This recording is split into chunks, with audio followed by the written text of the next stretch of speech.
Pleasant good morning to everyone. Welcome to another edition of the Coles Brown Show, heard exclusively right here on the Open Mic Broadcast Network and Spreaker.com. Today's guest menu looks like this. In hour number one, the coach, Coach Van Pettaway. He joins me once again on this week's edition of the Carlos Brown Show. We'll get his take on the Southwestern Athletic Conference basketball race, SWAC basketball. Of course, he was in attendance last week, Alabama A&M and Alabama State. So, Coach Pettaway will join me at 10:30 to give his perspective on Southwestern Athletic Conference basketball. Then in hour number two, Charles Edmond of the Alcorn State Radio Network will join me in his SWAC basketball report. Here's what's trending on today's show. Southern University, defending Southwestern Athletic Conference champions in baseball, they opened practice this past Friday, getting ready to defend their title, but let's just put the brakes on everything right now. There's an article that you can read on the Carlos Brown Show Facebook page that Coach Jackson basically says they're going to need some time to mature. And so they'll use an ambitious schedule to get ready for Southwestern Athletic Conference play. Also, who's hot and who's not in SWAC basketball? There's some tremendous stories that are going on within the conference. So I sat down and looked at who's hot, in my opinion, who's not. Some teams are trending upward. Some are trending downward. Be interesting. Southwestern Athletic Conference basketball, both on the women's and men's side. And speaking of basketball, last week, Southern University women, after a 21-point loss to Jackson State, they were able to bounce back last weekend, first up at the University of Arkansas Pine Bluff. And sometimes after a big loss like Southern University women had at home, it's good to get on the road. A major test, some probably would say no, not a major test against UAPB, but you lose like that at home. You get out on the road, you're away from it all. It's just you and your teammates, the coaches, and they were able to come out that Saturday with a 70-43 victory over the University of Arkansas Pine Bluff. Chloe Flemings with 13 points, Manny McWayne with 13 points. The Jaguars shot 45% from the field. From the charity stripe, they were 8 of 13, 61%. They were able to get it done against the University of Arkansas Pine Bluff. Then they travel to the Delta, Mississippi Valley State. They were able to defeat Mississippi Valley State 84-54. So you come out with a 30-point victory and then a 27-point victory. And in that game, the 84-54 victory over Mississippi Valley State. Brittany Rose with 14 points. Lyric Scott with 14 points. They shot 46% from the field, and they were 9 of 12 from the charity stripe. So Southern University women, they go on the road, they get it done. Can the men get it done? They're traveling partners. We'll put it that way. They went to the University of Arkansas Pine Bluff, and after the women's basketball team had a big victory, the Jaguars come away with a 75-56 victory over the University of Arkansas Pine Bluff. Usually a very, very tough place to play. 2-3 zone, matchup zone by UAPB. Jaguars came in, got the victory, 75-56. Ashante Shivers with 18 points. Demary Burns with 16 points. Jaguars shot 50%, 26 of 52 from the field. And this is in this winning streak, the Jaguars have been able to shoot much better because a couple of weeks ago we talked about this men's basketball team having a 11-point lead over Grambling State University, and then they were not able to finish. So it looks like when the Jaguars can shoot the ball at least close to 50%, good things happen. Finishing games when they're leading at half, and then consistently being able to score and put the ball in the basket. Then the Jaguars go on to Mississippi Valley State, covering behind, 74-70 victory over Mississippi Valley State. Darius Williams, 15 points, Ashante Shivers with 15 points, and Michael Bradford with 14 points. Jaguars almost shot 50%, 23 of 49, 46% from the charity stripe, 22 of 34. So they were able to get to the basket and get fouls called in their favor. But 22 of 34 for 64.7%. So the women's basketball team, they go on the road and they get a sweep. The men's basketball team, Southern University, they were able to do the same. Now that leads to today's ball game against Alabama State, which traditionally they've always played Southern University tough, particularly on the women's side. Have always been a battle, and the men's side, Coach Jackson and Coach Jackson. That's right, both Jacksons. Coach of Alabama State.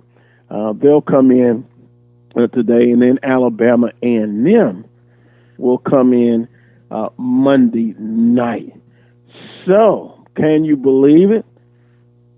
The Jaguars 3-3 in conference play after starting off 0-3.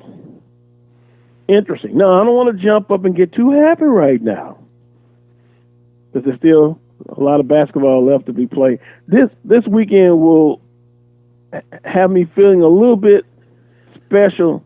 Maybe if they can get the sweep. We shall see.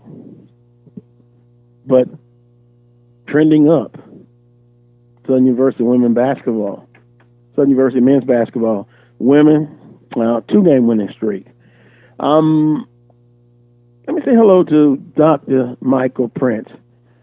Dr. Prince, good morning to you, sir. Good morning, sir. How are you today, my man? I'm doing well, and yourself? Man, you know what? I feel like Brother Jenkins. I know he's all right. Oh, yeah. I understand that. Yes, sir. Yes, sir. Well, this basketball season is heading into, getting close to that midway point. Baseball will be upon us very shortly. And I don't know if I said it in my trending stories, but Southern's baseball schedule is out for 2020. And I know you are a baseball guru. Guru? I love Guru. it. I appreciate that. You're too kind, sir. No. I know you're a baseball guy. You played in this conference, and that's your special sport, baseball. And we'll have a chance to talk a lot of baseball, but Southern University, defending SWAC baseball champions. But if you read the article, Coach Jackson is preaching patience, at least early on. A very young team, some good, outstanding talent that was recruited, but that talent will have to be shaped and molded, and it'll have to happen in a tough non-conference schedule. Yes, sir. Yes, sir. And that's always the target, the goal. You want a tough enough schedule that you can gauge your depthness of your team, that you can gauge the baseball IQ of your team. Because if you're playing some programs that are established, that are known for good baseball execution, it gives you a huge measuring stick and confidence builder. You're building your rotations up because on paper, everything is on paper right now. You've had your inter-squad play, you had your fall season, But now is where the rubber meets the road, and you really seeing, is it, if you remember, is it live or is it Memorex? And so you'll be fine tuning some things the first 3 or 4 weeks of the season, and as you gradually build and you hit that stride, you know exactly what you're working with. And I can understand why Coach Jackson is coming in with that caution to the wind, if you would, got the finger in the air, checking out the wind direction for his squad. Defending champions, yes, but it's a new addition to this squad, and it's got to all come together starting in the next couple of weeks. I know February 14th they open up down in the Big Easy, close to you, and it's all or nothing then. So it's an exciting time of year for me. I know. Mm-hmm. Yeah. Being cautiously optimistic, but you know how fans are. They usually have to be realistic, but sometimes that emotion kind of clouds that. But if I could do this quickly, just to highlight some of the non-conference games. Of course, they'll start off February 14th down in New Orleans, Louisiana, at the University of New Orleans, Messery Field. Then February 15th, Alcorn State University. And it's a Major League Baseball, usually opening series of games. Then they'll play Alabama State University. Wow. Remember the last time they faced each other? Right. Wow. I mean, that game got away from Alabama State early, and I wasn't surprised that Southern was able to win the game, but in the fashion, I guess, that they won. I mean, it was over quick and early. Well, it always comes down in your tournament play, postseason play, and even key series. It comes down to pitching. Alabama State ran out of pitching. Southern was a lot. I won't say a lot, but they were a lot. They were a lot deeper as far as their pitching rotation. And one thing about it, if your pitching is off, the opponent's offense gets increasingly hot.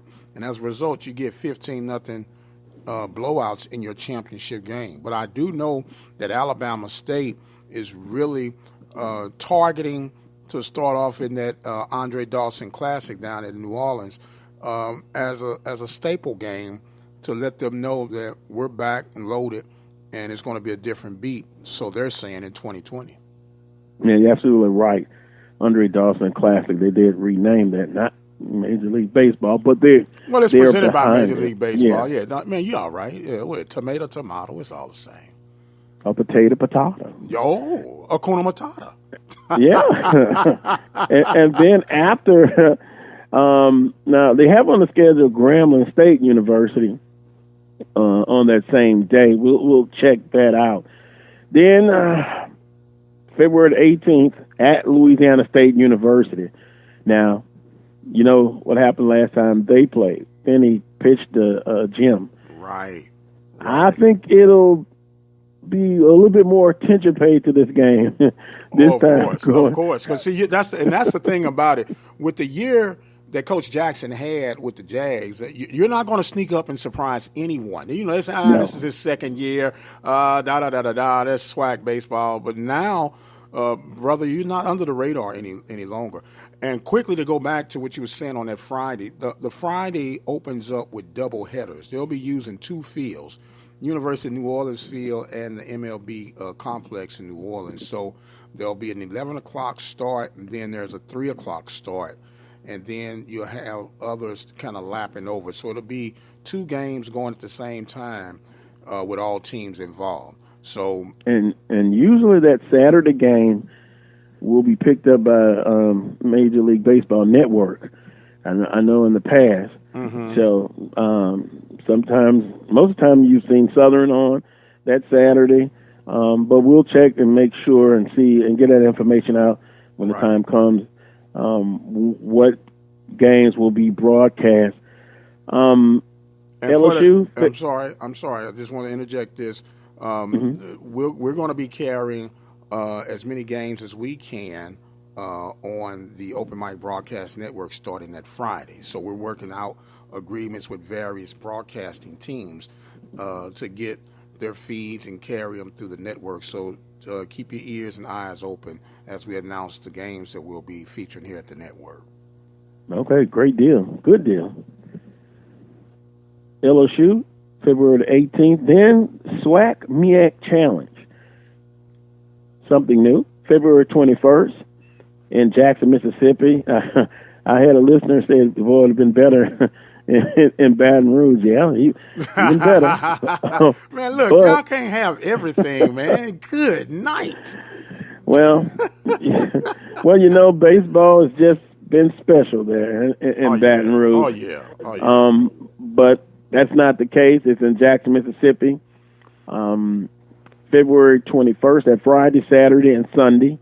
And so before this broadcast, we were wondering who would represent the MEAC, and we threw some names around. You mentioned FAMU and Bethune-Cookman. And then the Southwestern Athletic Conference, of course, should we say Southern, Jackson State, maybe Alabama State. It sounds logical geographically, and Alabama State would be a good fit. But I'm wondering, would you want to unload your weaponry, if you would, as far as baseball is concerned? Because when you mention Southern, Jackson, and Alabama State, those would be in your upper echelon as far as baseball is concerned for the Southwestern Athletic Conference. Southern, Jackson State makes perfect sense, and don't be surprised if Grambling gets an invite, as well as Alabama State. And I'm thinking maybe an Alcorn or a Valley-like school to be in that mix because of the proximity of where the travel-wise. And, they're always screaming that they don't have any money when it comes to baseball. Well, if I can interject this, because of what has happened in other sports, I want a victory. I want a victory, so I want the best representation in the conference as possible. So it could be Alabama State. It could be, I know it'll be a stretch for Texas Southern coming all the way from Houston. And by the way, before the broadcast, we're talking about some of those games that were epic last year. You talking about it was like two boxers that know each other very well, and it was to the last round for a decision. Oh, you got to go through that again. My goodness. Hey, man, that's what I love. Man, there's a lot of respect for Coach Robinson and TSU program. You literally, I'm listening and watching the game, and I'm exhausted afterwards. So just think about the players. But they're young. But, you speak about Mike Robertson, and it's crazy, but he is now the godfather of the conference. He's one of the longest, oldest tenured coaches in this circle now. When you look at it, you got Mike Robertson at Texas Southern. Then, as far as longevity, Carlos James, and then you got Omar. I was going to say Omar Johnson. And then, why is his name escaping me from Grambling? Cooper? Cooper, yeah, Cooper. Those are your oldest senior coaches in the SWAC right now. Now, Jackson, who has been a long-time assistant at Mississippi Valley, actually played at Valley. He's doing phenomenal work with what he has to work with Valley. I think he's going into his third or fourth year. Riggins is going into his fifth year from Prairie View. And so Mike Robertson is the godfather, man. So they got to kiss the ring, baby, if they want to get through some of the things. And what Jackson has done in his short tenure is just impressive, mind-blowing, and just downright nasty. Well, I had the pleasure of interviewing him twice. Very good coach to interview. Says all the right things, enthusiastic, but don't be fooled by that. Oh, no. You're right. He will put you out of your misery. His coaching, I mean that in a good way. Not to get ahead of ourselves, but it's going to be an interesting preseason predictions. But I can argue that just watch out for Texas Southern and your usual, your Grambling, your Jackson State, Alabama State. It will be competitive, and changes are on the horizon for baseball. Venue where the tournament championship is going to be held. So it'll be some information coming out very shortly. Change has come to Southwestern Athletic Conference baseball. No doubt about it. And there's also some new rules that will be implemented. Before each series, there's a batting ring that they're going to be testing the bats to make sure that they're legal, because everybody nowadays wants to get this advantage. And aluminum bats can be lethal. They can be absolutely lethal. They can be weapons, if you would. So they're testing these rings, and they got a machine that they'll test all these bats at the beginning of the series. And once those bats have been approved, there'll be a special little logo from the home team that they can stick to say that this bat is legal, to help cut down on some potential scandals, i.e. Houston Astros. Oh, no, I'm sorry. I shouldn't have said that. But oh, boy. I'm a Cardinals fan, so I had to throw that in. Well, I'm a Cubs fan, so... blasphemy. Yeah, and that's what I've been using against them after that one title a few years ago. It's been just downhill since then, but oh well. That's the way life goes. Yes, sir. But a little certification there, and it'll be interesting to follow all of those changes. Southern will play Tulane in a 3-game series. They will play, Missouri State. Missouri State, And Lamar, Missouri State, a 3-game series late. So Southern's last, game basically will be against Alcorn State, and then a week later, it's a SWAC baseball tournament. Those are some of the highlights in a competitive non-conference schedule. Nickel State, April 21st at Nickel State. Lamar will come to Baton Rouge. So I look for the rest of the teams in the conference to start releasing, if they have not already, their baseball schedule. So you talk about the downtime between the last series and when the tournament starts. Seems like that's kind of the gap has been closed. So that's a good thing. Yeah, that's a good thing. And it's going to be some major adjustments for the 2021 season, according to Carlos James, who is the baseball committee chair spokesman. They're going to do away with the East and the West division as we once know it, and everyone is going to play each one, just like you do in basketball now. So that, to me, is extremely exciting. Yes, sir. It's extremely exciting. And the way it's going to be, the Alabama schools, A&M and State, just like the Texas schools, Prairie View and Texas Southern, they'll kind of rotate off, where you only have to make that trip once if you're an Alabama school to Texas, and once if you are a Texas team to Alabama. But then everybody else will be created in that mix, and that's going to create, to me, some pure excitement to determine who goes where in this tournament as far as baseball is concerned. So I may see Mississippi Valley, the green and red, in Baton Rouge and vice versa? Yes, sir. In some years? Yes, sir. Ain't no mic to it. Ain't no mic to it. And, man, that's how you can really, weigh out and separate the wheat from the chaff. Because when you go in there, and baseball is so predictable yet unpredictable, unlike in football, in some cases basketball, you never know what's going to happen in a 3-game series. You never know what's going to happen in a 1-game series. So when you get out there, man, and you mix all this up, man, you can have some exciting upsets, some surprising victories and losses at the same time. And to me, it's just exciting. I'm like giggity. I'm getting all giggity about this thing. Well, baseball almost here. almost here. And basketball, some interesting races on both the men and the women's side, or women and the men's side. Some trends that are going on. Who's hot and who's not in SWAC basketball? I had to pull this up.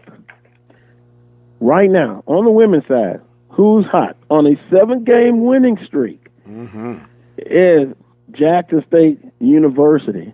And boy, in overtime, they took down Texas Southern the last time we talked. And I believe I got that one right. I think it was maybe only me and a listener who kind of predicted JSU to get it done. But they're hot. Alcorn State on a 3-game winning streak. They're at home this week, and they'll play the Alabama State and Alabama A&M this weekend.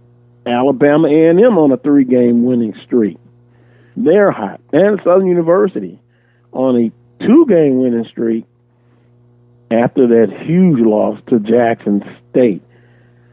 I had to add them on who's hot. But really, JSU. Now, after that big victory against Texas Southern in overtime, boy, they kind of struggled a little bit against Prairie View A&M. And I could see that. You know why? Because after that game so emotional for them, and, 18 to 21-year-old student athletes. Right. It's an emotional roller coaster at times. Yes, sir. And so they were able to get it done. Now, who's not? On a 9-game losing streak is Mississippi Valley State. Oh, boy, we're going to have to throw some prayers up for them. It's a situation, hey, the holy water, whatever you want to use. It's tough, but they're going to still battle. And on a 9-game losing streak. Now, wait a minute. GSU, wait a minute, franchise, Ms. Carlos Brown. What's going on at Grambling State? 5-game losing streak, the women. It appears that after several years of just toughness, Ms. Hill is gone. Is that the only reason? Or is that the main reason? You tell me. Well, but I won't call it the 5-game losing streak. I won't call it the main reason, but it was a big reason. That girl was the real deal, man. Or should I say young lady? Deal. Should I say young lady? Forgive me. That young lady was the real deal. Well, let me say is the real deal. And still doing quite well. That's what I'm saying. She overseas. She does it all. Did it all for Grambling State. So the impact of a player or two, especially on a collegiate level, man, is the difference between 5 and 10 game swings.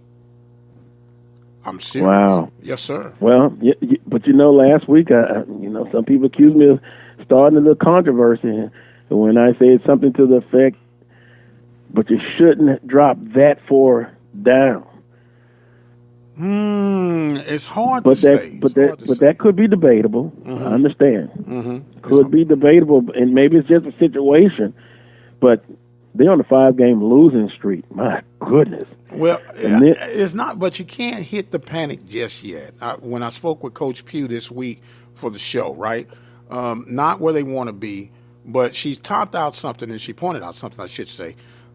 We've played the top 3 teams, and we know where we are right now. She felt like they should have beat Jackson State. And by the way, I like how you slid in that you and only one listener had picked Jackson State over Texas Southern. I heard you, franchise. Because I knew you picked Texas Southern. Yeah, I felt that jab at me. And Charles Edmond, I think picked Texas Southern, and a couple of other people. You old rascal. You didn't think I felt that one, but I felt that jab. I said, he just punched me in the nose right there. I got you.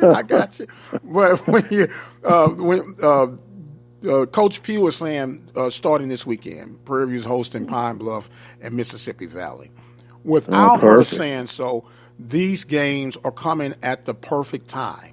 Because if you go in there and take care of the business, because Prairie View is number 3 in defense and they're number 10 in offense, so they've been struggling scoring points. So if you can get these 2 home wins, you're right back in the middle of that pack. And right now your target goal, I believe, is like what you were saying for Southern's case, is to try to get that 4th spot so you can host that first round. So and that's a legitimate opportunity that you want to try to get that home game.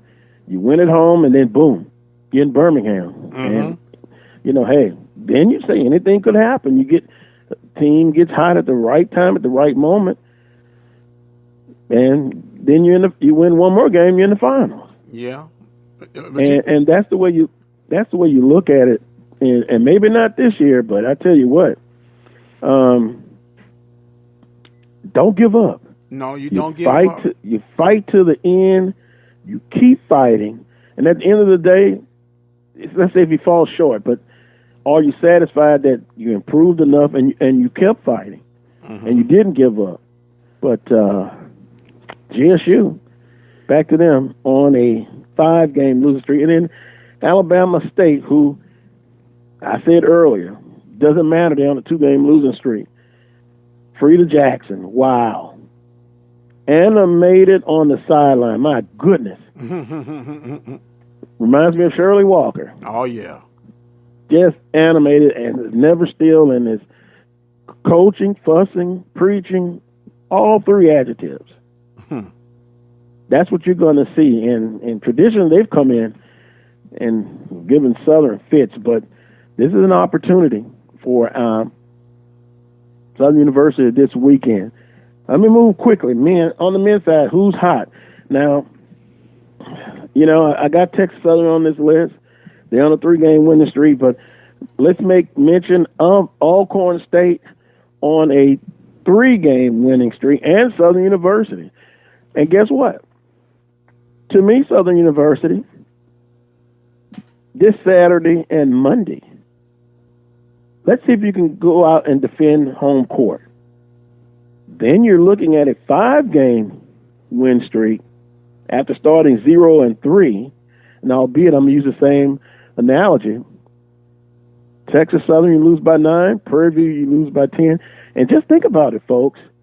And you too, Dr. Prince. Grambling State University at home, up by 11. And you lose that game. Then you come back that Monday, and it starts with Jackson State 56-50. Very well could be saying a 4-game winning streak. But then, let me move ahead. If they're able to defend home court this weekend, Saturday and Monday, then you got a big one against another hot team, Alcorn State, next Saturday. And then that kind of concludes the first half. It's still more basketball to be played. But wow. For the record, Alcorn has been insane shooting 3-pointers in this first half. I hadn't seen anything like this in a long time. It's almost like video game type, the way they're loading these threes, man. And that has been. You live by the 3, and I understand that you can die by the 3. But that's what I'm saying. You're going like, okay, it's going. They can't continue on this path. And every time you think they can't continue, guess what they're doing? They're continuing on this path.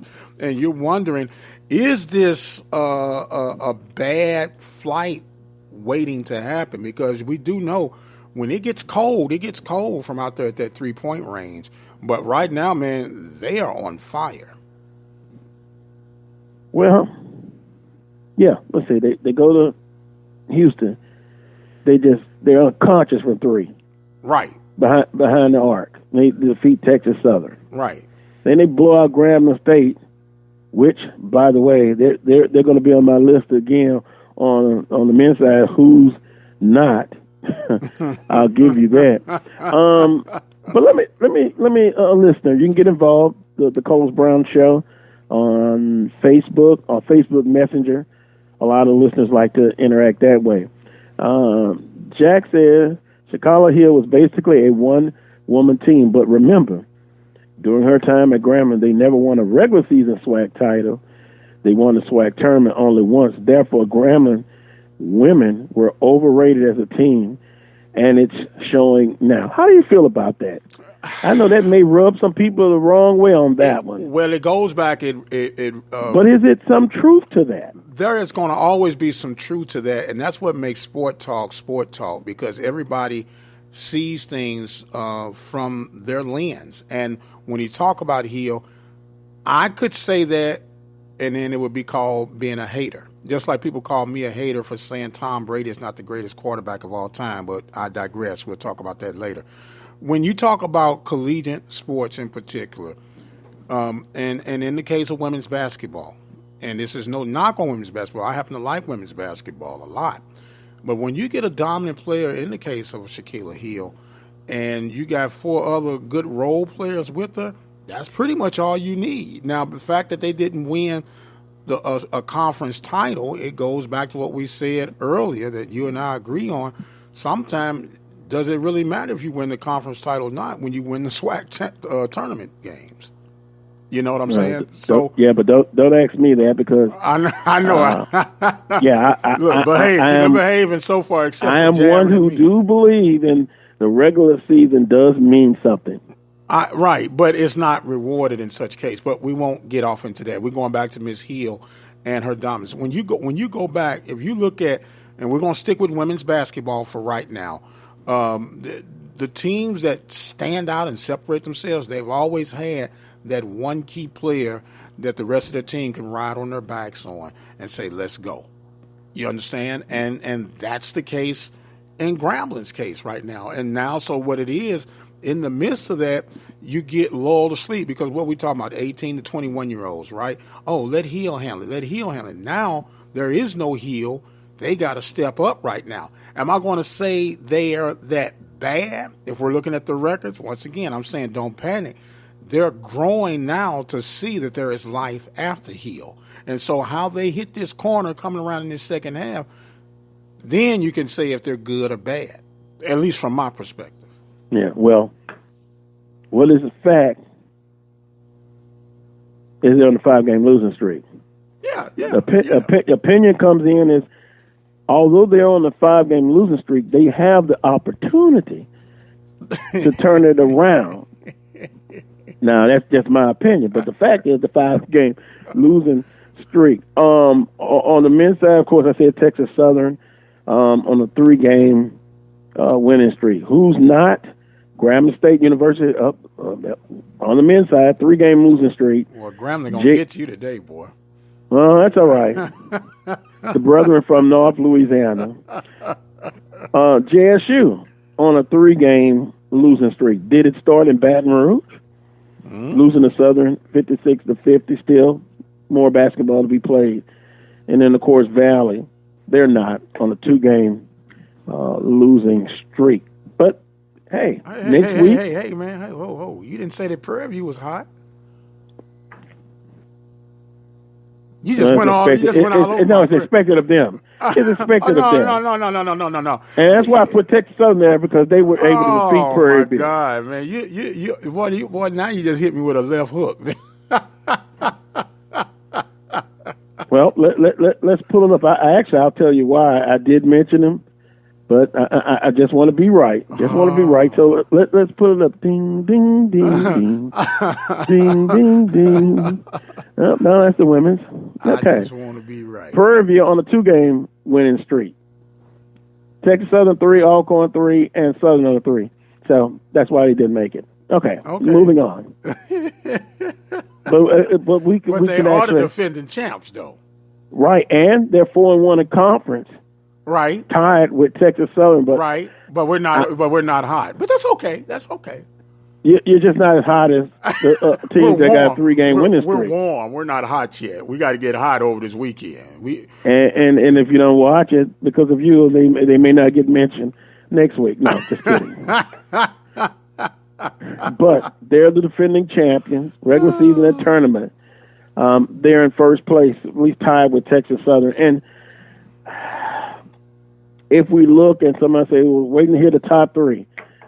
Oh, boy. Oh, you just started something, man. You just started But you know what? It's 10:39. I'm going to be saved by Coach Pettaway. How about that? No. Why don't you get the top 3? Why don't you get your top 3, then we go bring Coach Pettaway. How about top three on the men's side is easy. I'm going to say Texas Southern number 1 because they have a win over Prairie View. Number 2, Prairie View, and number 3, I'm going to say Alcorn State, who can just dangerous if they get hot. Can we call them unconscious? Very much.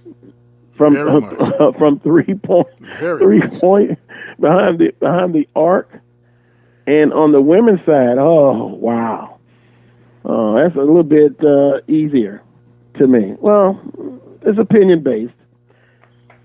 Jackson State number 1 on the women's side, my top 3. Texas Southern number 2, and Alcorn State, I'm going to say number 3 over Southern University. I know somebody don't agree with that. They'll play next Saturday. For all the marbles, huh?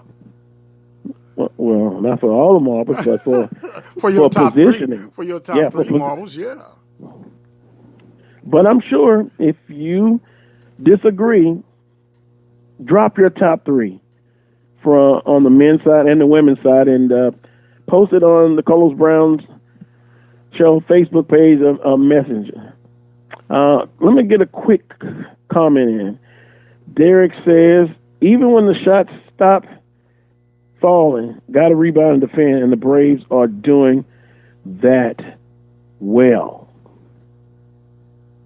Yeah, they are. I mean, right now, but even when the shots are falling, but they're falling more than they're not falling. And man, they're just, when you listen to the games or track the games, it could be a 3-point deficit. The next thing you know, they're up by 11 because they've been sinking through. Like, whoa, what happened? I just went to the restroom and now they're up by 11 because they're lethal from behind the arc. Lethal. Well, I'll leave on this point, and we'll get with Coach Pettaway next. I was watching my favorite NBA team last night. They were just hitting threes left and right, but they couldn't continue that hot streak. Although they lost by 5 to the Clippers. You would have liked for them to be a little bit more balanced and went inside a little bit more, especially when the shots are not they're not falling in the second half. But if that's your ammo, that's what you do.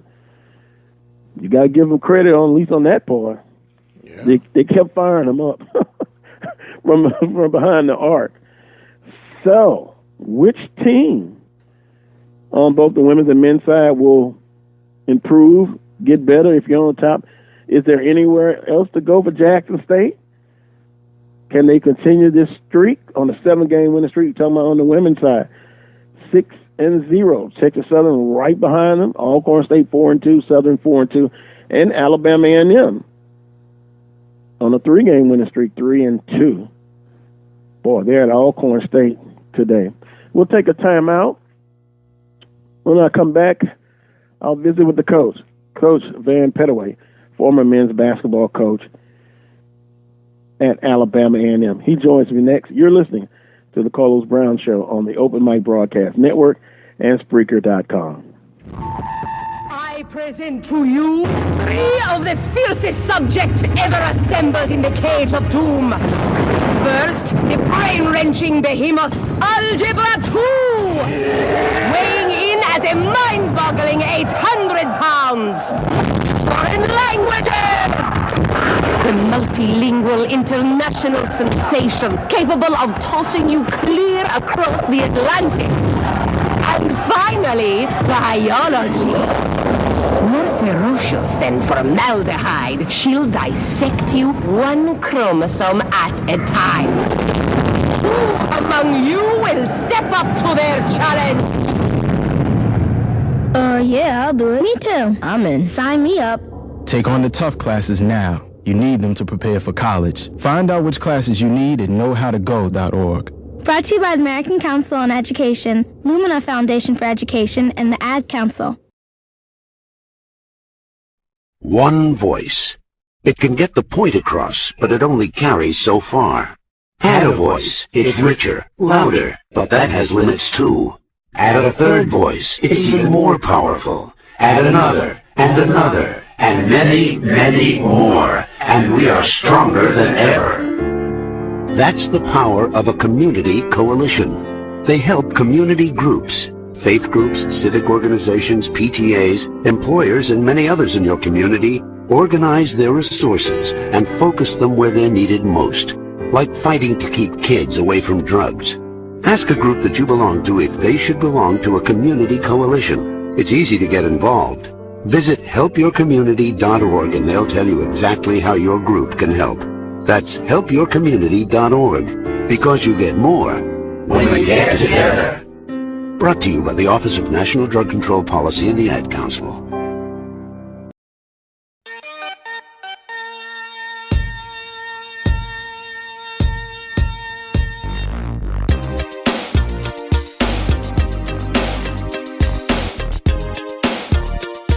To this week's edition of the Carlos Brown Show, heard exclusively right here on the Open Mic Broadcast Network and Spreaker.com. My usual basketball analysis, Coach Van Pettaway, former men's basketball coach at Alabama A&M. Coach Pettaway, good morning to you, sir. Good morning. Good morning. How you guys doing? Well, we're doing fine. We're sitting here talking some Southwestern Athletic Conference basketball, and boy, things are starting to shape up there in the conference, getting close to the midway point. Your thoughts so far on SWAC basketball, women and the men's side? Well, on the women, I'll start with the women first. On the women's side, I think I'm surprised, just like everyone else, with Jackson State being undefeated in the league. I mean, I think going in, the coaches felt like they would be a team to be reckoned with because they picked them second, but they're leading the conference. And it's some great basketball. I've got an opportunity. I haven't seen Jackson State, the women, live yet, but I've had an opportunity to see some of the other teams, and it's some great basketball. We got some great players, and the coaches are doing an outstanding job. And then, of course, Texas Southern is still holding their own, even though I predicted them to win the game last week against Jackson. It was a close game. They lost by 2, so Texas Southern is still hanging in there. And then, Alabama A&M is on a three-game winning streak along with Alcorn. So on the women's side, they're battling. So this is going to be a big weekend coming up with A&M going down to Alcorn and Southern. So we'll know a little bit more about the league come Monday night. Coach, is there any pressure going forward? I just have to ask the question with Jackson State. It's kind of premature to ask can they go undefeated in conference, so I won't do that. But Jackson State, how much pressure is it going to be going forward for them to stay at the top? Well, I really don't think there's going to be any pressure for them now because, they got their rival this weekend. They got Grambling coming to town today. And, if they win that game, they don't have to play Monday. So they're in a great shape. I don't think the pressure's on them. They had to realize that they had a pretty good team for the coaches to pick them second in the preseason poll. So their expectations should be high anyway. So I don't think there's any more pressure on them. But what it will say to the league, if they can make this turn undefeated, that'll be a bigger target on their back going down the stretch. Yeah. Interesting. Visiting with Coach Van Pettaway, former men's basketball coach at Alabama A&M. Could one say Alcorn State on the women's side? Probably surprising a lot of the fans in the conference. Well, yes, you know that because they were picked ninth. They were picked ninth in the league by the coaches, and they're sitting in third place in the conference right now. They got a 3-game winning streak going on, and then they got the next 2 games at home. See, they can have a lot to say about this conference race now come Monday night. By the end of the play on Monday night. Yeah, because Alcorn and Southern are travel partners and also in their home. They just switched teams out. And Southern University picked to win it all, still in the race, 4-2.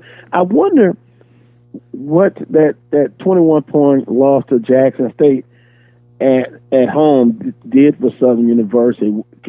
You can either go two ways. Apparently, they've decided, hey, to pull their socks up and let's get at it. Right. It could take you further into a hole, or you can climb your way out. See, it seems to me they've climbed their way out because they won 2 in a row. So that was a wake up call for them. If you're not ready to play, then you can get beat in this league, and then you got teams that'll try to embarrass you. And when you lose by 20 something at home, that's embarrassment. You can lose a game at home, but just don't get blown out. That 20-point mark, that's a mark that a lot of coaches gonna have in their mind. You don't want to do that at home. Yeah, I think I made a comment about just I hadn't seen that in a while, and I'm sure if you look it up, you may find one, years ago. But yeah, 21 points at home. Right. That's devastating. To me, it's two things that you're gonna always remember. Okay, for me personally, as a coach, I remember my worst home defeat. I remember my worst conference loss. And then in the non-conference game, you remember your worst. I remember my worst beating in a non-conference game. So those things stick with you. And I've been at it for 8 or 9 years, and I still remember those things. They're still a part of me, and I always remember that. So you want to compete at home, especially at home now. Yeah, I understand. You don't want to disappoint your fan base, and then what you've done all year and throughout your career, you tell your players you got to protect that's your house. You got to protect your home. So when somebody can come in and they got your number that night, you remember it. Interesting. You will remember it. Can you still remember your worst home loss in conference? My worst loss in conference is real easy because it was against my rival, Alabama State. I took a team down to Montgomery. One there. We never should have played the game because all during the week I never had more than 3 players in practice. We had a flu virus that hit our campus. I went to the AD and I told her I didn't think it would be a good idea for us to play the game. I said, we don't have enough healthy bodies, and then we don't want to go to Montgomery and infect Alabama State. We went anyway. I lost by 35. Wow. I lost by 35 because the kids just didn't have it. Yeah. We were running, it's like we were running in mud. They couldn't get up and down the floor. They couldn't do anything. I used all my timeouts to try to give them rest. But physically, we didn't have it. We had to play the game because they claimed that they didn't want to change the game. And we could have, because when you play your rival, that Monday's open. So we could have moved the game to Monday, giving us more time to have more players recuperate. But we did not do it. Big mistake. Big mistake. Well, I can see you were already intense. And so during that time, my goodness. Yeah, but you know what? I'm gonna be honest. I could not get upset at my players. No, sir. I could not. I did not and could not because I knew what they were going through. And then at home, my worst loss, I think we lost by 14 to Mississippi Valley one year. And that's when I think that was his Coach Stribb's championship season. They came in with that new offense, and boy, they were hitting them doggone threes. And I'm gonna tell you something: when a team can be playing bad, but if they can put some threes up, that'll change the game. And that's what happened to us that night because our game plan was to stop their post players. So we in there doubling down, they kicking out and kicking the ball back out, and them guys got in a groove, and we couldn't break it. So my worst home loss was the 14th was by 14 in the conference. Yep. And Coach, speaking of 3-point shooting, we were discussing this early in the show.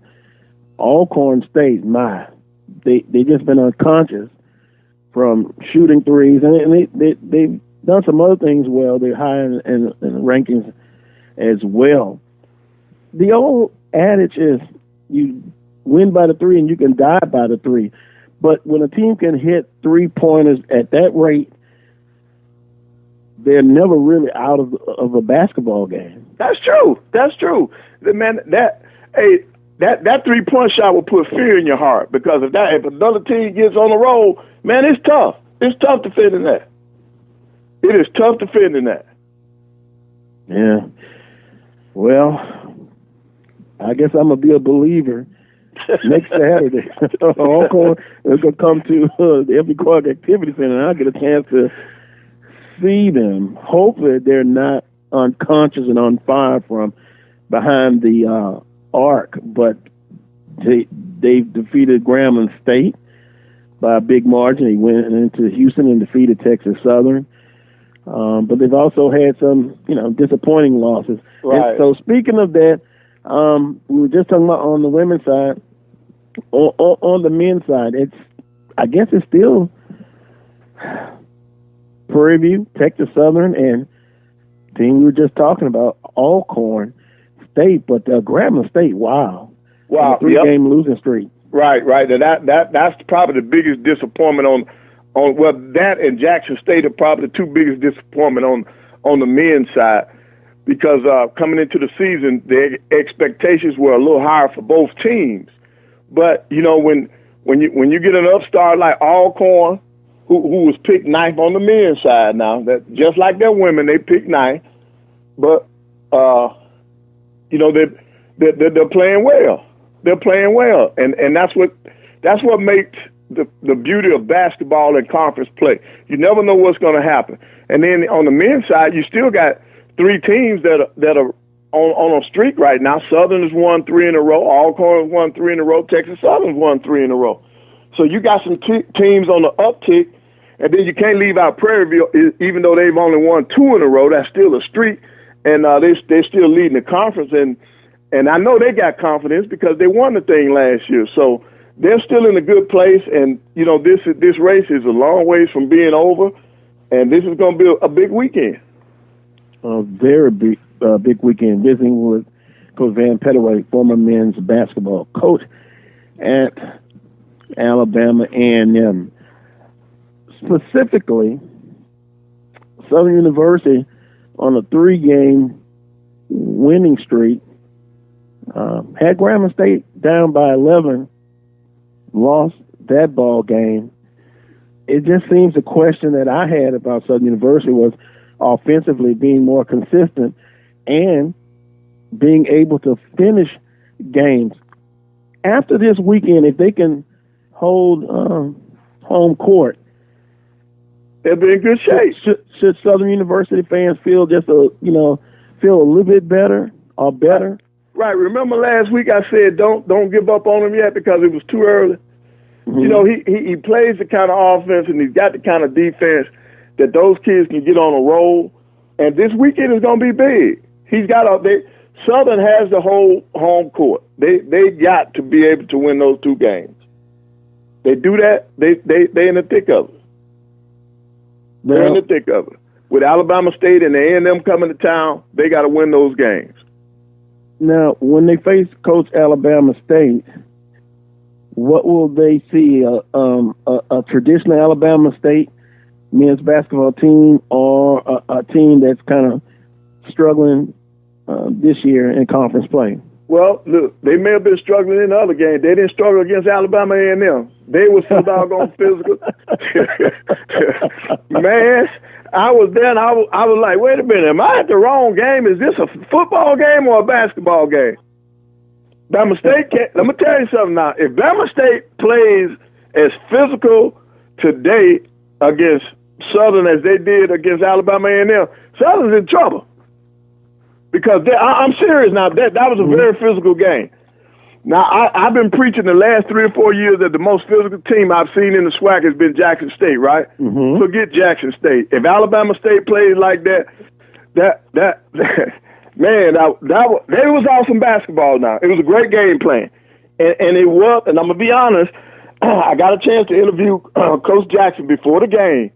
Mm-hmm. That was part of his game plan. He told me up front, he said, Coach, we got to be the most physical team on the floor. He said, if we're not the most physical team on the floor, we don't stand a chance because we cannot match up with A&M 6'10" freshman center. He's 6'10", about 280. And they came out, and boy, A&M did not have their chin straps tight enough. Wow. Yep. But it was a great game. It was a great game, though. Yep. 65-56, Alabama State. Well, that gives you more things you have to worry about, but we'll make a note of that. Alabama State being very physical. And you're right, Jackson State, my goodness. You're talking about a physical team. When them and Southern get together, now you got another one. And then Alabama A&M comes to the F.G. Clark Activity Center Monday. But if A&M if they're not hitting shots, then they're in trouble. That's been their mantra all year. The games that they've won is because they found offense. They're one of the lowest scoring teams in the SWAC. I think if they're not 10th, they're real close, 9 or no more than 8. They don't have offense. They're not consistent enough on the offensive end. So Southern's got to be ready to answer whatever team shows up Monday night. That'll be interesting. Monday night. Any other games that pique your interest, either today or Monday? Well, today I'm gonna tell you, my game. I want to see if Jackson State women are for real, and so that's their matchup tonight. That's the game that really interests me this weekend. I want to see if Grambling State, even though Grambling is struggling, but by it being a rival game, what will Jackson State do on their home court? I want to see if they're for real. And Coach, I made a comment earlier that the emotional part of the game with Jackson State defeating Texas Southern in overtime, then that Monday, and there's no disrespect to Prairie View A&M women's basketball team, but it seems like Jackson State struggled with Prairie View. Could have been because of the hard-fought, emotional, physical game with Texas Southern in overtime? It could very well be. And that's why I was saying on the women's side, that's why, to me, this weekend, that's the game that I would want to see. That's the game to watch, is to see where Jackson State is mentally. Can they carry the battle? And I think this game will go a lot towards whether or not they can continue to come out on top. And then on the men's side, mm-hmm. You got some good matchups, but I'm more interested in Alabama State and Southern today because of Southern being on a 3-game winning streak, and then Alabama State coming in after the emotional win against their rival. I want to see what's going to happen in that game down in Baton Rouge. Yeah, and another team, UAPB. They took it on the chin at home against Alcorn and Southern. Does this seem to be a down year for a traditionally strong UAPB team? Right. I think that they're still trying to find their way. They're still trying to find their way, and I think George knows that. He's trying different combinations. But, Coach Ivey, as long as he continues to play defense, he'll be in some games. They're 2 and 3 in the league right now, but they're not where he wants them to be right now. So they've got some work to do. Well, it's almost close to the midpoint on the first half of the conference schedule, and then you have the second half, and then you get ready to prepare for the tournament. At this point in the conference schedule, as being a former coach and still a coach, how do you prepare your teams for this second half coming up? Well, you what you want to do is try to finish this first half strong. You want to try to finish it with some momentum because everything is at the end of the year. You need to be one of those top four. If you're in the top four right now, you want to remain there. If you're not, your goal is to get there. You want to be able to host that first round game. Because if you can win at home and make it down to Birmingham, any doggone thing can happen when you get to Birmingham. And to be honest, the team that is playing the best down the stretch, they're gonna win that tournament. That's who's gonna win the tournament. The team that's got the momentum. So it's a lot of basketball left. You still got to take it one game at a time. But as coaches, when we're in that staff meeting, we have a different message amongst ourselves than what we send to those players now. We're like, look, man, we in for a play. We cannot afford to drop. But you don't come out and put that kind of pressure on your players. That's the staff. In other words, let's get the job done in practice so that in the games we'll be okay. So you keep your staff on their toes, and they will in turn help keep the players on their toes. Wow. Coach, were you and I think I may know the answer to this, but I'm going to ask it anyway. Were you just as intense in practice as game day? No, more in practice, because what we tried to do, you want to try to give them, listen, I would tell a kid, any team I ever coached, if you can handle the practice, the game's going to be easier for you, because we're going to try to create different situations in practice that you may not even see in a game. And so when you run across it, you've been there, done that. It's easier for you. And when you got a championship team, trust me, they can handle it. They can handle it. Wow. I didn't have the pleasure of being at a practice. I could only go by this game day, but you were intense on game day, courtside, and even more intense in practice. It makes sense. Yep. It makes sense. I probably been up in the top of the bleachers looking. Mm-hmm. Get close down there. No, but it was all about trying to get them to reach their potential and beyond, on the floor and off the floor. So it was a good run. I was blessed. I've been blessed. I tell anybody that I've been blessed. Well, we're blessed to have you come on every week and give your thoughts and perspectives on Southwestern Athletic Conference basketball, and we'll branch out and talk some other conferences and other type basketball games, maybe even a little NBA. And by the way, I was proud of my team last night. They're young, talented, that being the Miami Heat, and boy, they only have 2 losses at home so far in the season, the Lakers and the Clippers. But boy, those are 2 doggone good teams, Coach.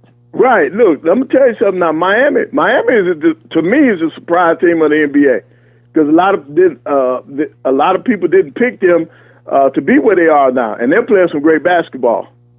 Yeah. You all are playing some great basketball. The Heat is doing an outstanding job. Yeah, they can evaluate talent, the youngsters that they have, and then Butler. He's the glue. Yeah, Butler's the glue. And I'll close on this, Coach. You hear a lot about a player's reputation, but how tough he is on his teammates in practice. Mm-hmm. Another great guy was like that too, Michael Jordan. I'm not saying they're equal, but I see the respect from Butler to those younger players, and to me, they are maybe another player away to really having a very good team, and the future looks well if they can keep everybody healthy. Right. If they stay healthy and they get in the series, Butler can dominate the series. So those teams better be on alert now. Well, I was ready to kick Pat Riley to the curb, but now I guess I better keep him a while. Yep. You Next better time I keep Pat visit around. Miami, yeah, I'll cut him a little slack. Yeah. Well, Coach, have a good one, and we'll talk with you next Saturday. Next week. Okay, good. You guys be safe and have a blessed week, and we'll talk to you next weekend. Thank you, Coach. Appreciate it. All right, guys. Coach Van Pettaway, our Coles Brown Show basketball consultant, joining us again this Saturday. Going to take a break. When I come back, Charles Edmond of the Alcorn State Radio Network. He's been up close and personal with a lot of the teams in the conference. We'll get his thoughts and perspective on this Southwestern Athletic Conference basketball. You've also sent some messages, and to me, we'll get a chance to talk about it. I'll read some of the comments that you've posted. I appreciate it. And, of course, I'm not right all the time. You have the right to disagree. And what I do appreciate about you guys and ladies, you always have good opinions and you have good thoughts. That's good. Oh, and by the way, Donald, listener, Grambling men's basketball team have the flu. Just not playing well now. We need to beat Jackson State today. It'll be tough, but hey, everything and anything is possible. What a way to start it off. To get on a good streak and start playing better. Up next, Charles Edmond of the Alcorn State Radio Network. You're listening to the Coles Brown Show on the Open Mic Broadcast Network and Spreaker.com. One voice. It can get the point across, but it only carries so far. Add a voice. It's richer, louder, but that has limits too. Add a third voice. It's even more powerful. Add another, and another, and many, many more. And we are stronger than ever. That's the power of a community coalition. They help community groups, faith groups, civic organizations, PTAs, employers, and many others in your community organize their resources and focus them where they're needed most, like fighting to keep kids away from drugs. Ask a group that you belong to if they should belong to a community coalition. It's easy to get involved. Visit helpyourcommunity.org and they'll tell you exactly how your group can help. That's helpyourcommunity.org, because you get more when we get together. Brought to you by the Office of National Drug Control Policy and the Ad Council.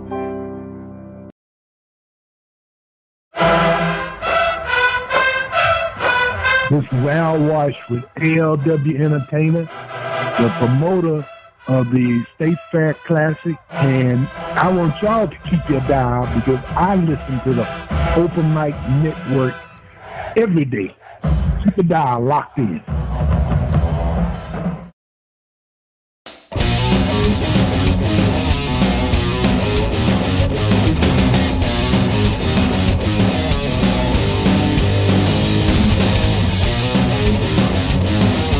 Welcome back to this week's edition of the Coles Brown Show, heard exclusively right here on the Open Mic Broadcast Network and Spreaker.com.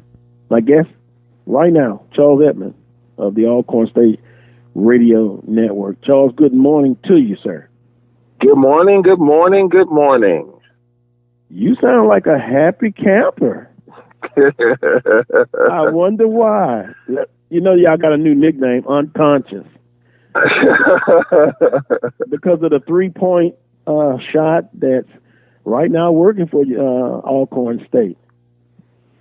Yep, we're shooting the cover off that thing right now. And speaking of threes, we won 3 in a row. First time in a couple of years that's happened. And we're, like you said, we're knocking down shots.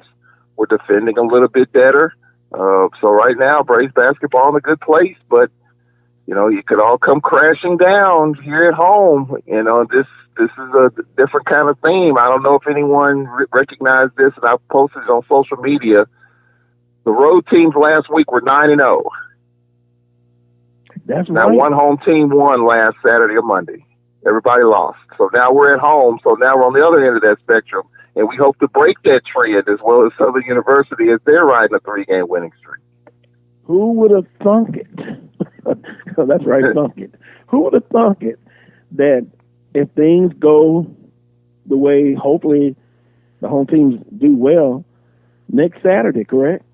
All at Southern seems to be.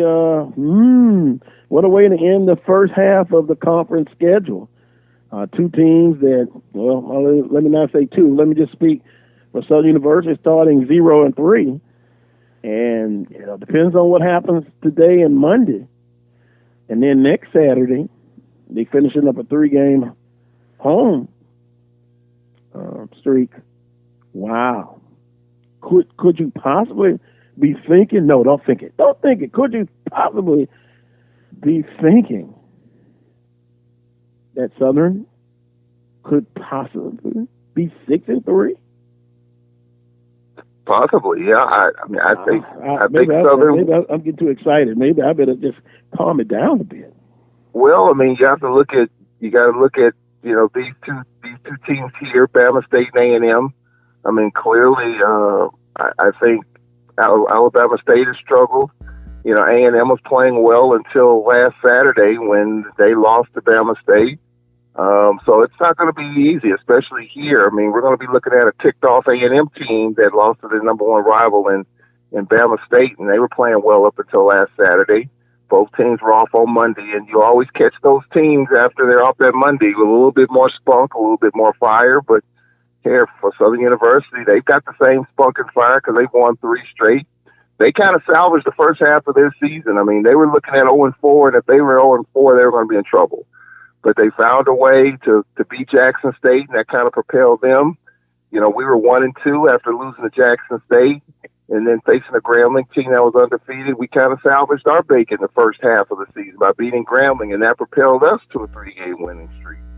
So I think teams, at least for these two teams, kind of salvaging the first half of the season, but then you've got a critical game with Grambling and Jackson State today in Jackson. If Jackson loses that game, which will be their 4th in a row, their 3rd straight at home, they're in trouble. I mean, you're talking about them finishing at the bottom of the conference, maybe not even making the tournament, because now the schedule flips. So it's a lot of moving pieces. Teams that were kind of down are moving up. Teams that you thought might have had some things solidified are kind of slipping a little bit.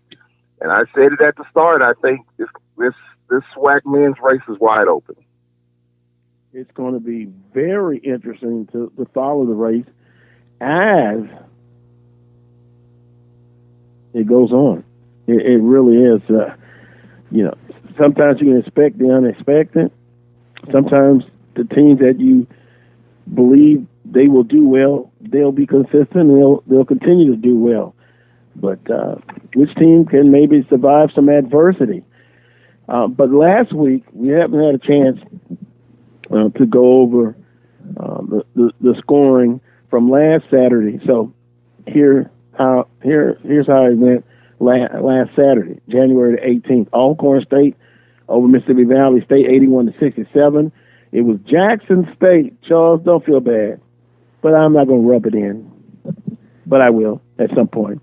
Jackson State over Texas Southern in overtime. I do believe you picked Texas Southern and Dr. Prince and Coach Pettaway. You notice I didn't tell Coach Pettaway that he got that one wrong.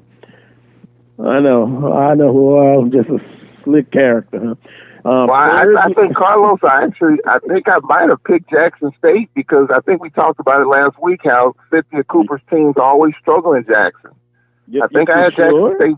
Yeah, I think so. We might have to play the tape back and see, but I thought I might have had Jackson winning that game. They're playing well, and Coop's teams always struggle up there. And but they had the game won in regulation, and Jackson sent in overtime. Coop got teed up, and understandably so. When the opposition is shooting 50 free throws, that's unacceptable. And I think any coach will probably get teed up in that situation, especially playing on the road. I think I would have got tossed. And sometimes that'll give your team some extra motivation. But I can check it out, and if I was wrong, I'll come back and say I was wrong. But Jackson State in overtime over Texas Southern 81-79. Prairie View A&M gets a victory over Grambling State 67-54. It was Alabama A&M winning all over Alabama State. Oh, that scares me. To your rival, just a complete domination. And then, of course, Southern over Arkansas Pine Bluff, 70-43. Any of those scores kind of like caught your eye? I think the Grambling Prairie View game, I think it shows you how far Grambling has fallen. You know, when you look at Grambling over the past couple of years with Shakai Hill and the pieces around them, they started out 1-0, and now I think they've lost 5 in a row. Grambling's in trouble. I just don't think they have the same firepower, and it's kind of understandable when you have a dynamic player like that, and she's gone, or that player's gone. It's hard to rebuild right away. I think it'll happen, but right now, Grambling offensively and we saw recently, they just don't have the firepower that they once had. Prairie View the same way. Prairie View lost a couple of kids from last year's team that were scorers. They don't have the scoring. But I thought Grambling still would have enough in the tank to be able to overcome that. Obviously, they don't. And Grambling's threatening not to make the tournament after having the Player of the Year the last couple of years. And I'm still trying to wrap my mind around this. Maybe I was the only one who didn't see it, but I know it would be a drop-off. I'm going to dig a little deeper, see if it's anything else. I'm reaching now, maybe. But, boy, to drop that 4. The challenge is for Grambling State to get better, women, going forward. That's the challenge. And if you don't make the tournament, you don't make it. But at least you can say, hey, we improved. We got better. That's the challenge for them. On the men's side, it was Texas Southern over Grambling State, and a close one, 89-85. It was Southern over Mississippi Valley State, 84-54. It was Alcorn State. Boy, there's that Monday night game, huh? Over Arkansas Pine Bluff. Wait a minute, that's got to be wait a minute, that is a misprint. I'm sorry. Southern 74-70 over Mississippi Valley State. Wow. Alcorn State over Pine Bluff 77-75, and Jackson State over Prairie View and 53-49. Charles, I would love to have a 30-point victory over Valley on the men's side, but that's not the case. That's not the case. I apologize for that. Yeah, I think just the surprise that in totality, the road teams, every road team won. I just, look, UAPB kind of in the same boat as Grambling. UAPB's men. When you lose a player like McKnight, who was one of the top scorers in our league, if not top 10 in the country last year, when you lose a beast inside like Trent Steen, that's a lot that they've lost. Now, I was told that they're banged up right now, and you see the pieces, but they're not all fitting right now.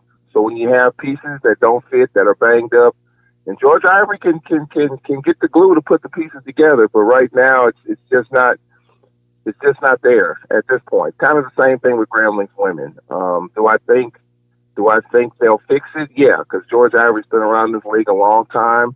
It's kind of not how you start, but it's how you finish, and they typically finish strong, but they're banged up right now, and it's going to be tough going down to Prairie View and Texas Southern this weekend, 2 of the top teams in the conference. Those 2 teams are tough to beat there.